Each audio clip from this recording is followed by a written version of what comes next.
Good morning, everybody. I felt like trying an ombre nail using acrylics, but I want to use my Revel dip powder.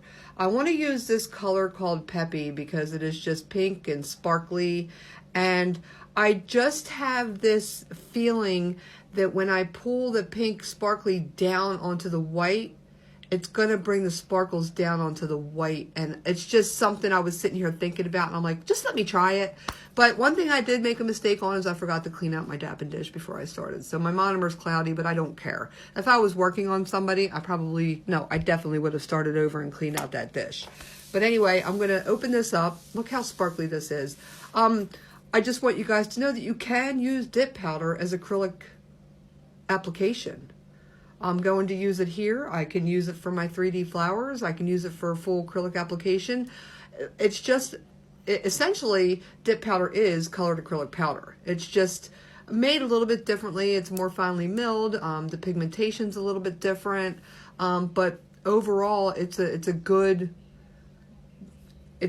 product to use for acrylic application. So I'm going to go ahead and get my white in place. And I'm going to use a smaller bead to just finish off the tip because the nail was long because the first bead wasn't big enough. And even though there's a harsh line up at the top, I'm going to go back in with a very small wet bead. And I'm going to just what I call like drown out that area to make it blend better when I put on the pink. So that way there's not a harsh stop and go start line, you know what I mean? So I'm going to go ahead and get a medium-sized pink bead. And I want to put that on when it's fairly wet, because if the white is fairly wet too, it's going to help blend the products better. It's better to put them on when they're still a little bit wet rather than waiting till they dry, because that's when you're going to see the harsh stop and go points in your acrylic application. So you just want to work that in, pat it and pull it down as fast as you can. Pat and pull, pat and pull, pat and pull. That's the rule when you're doing the ombres. You want to keep it moving, keep it moving. So I'm going to put a smaller bead in the back, immediately drag it down because it's nice and wet. And again, it helps blend the product.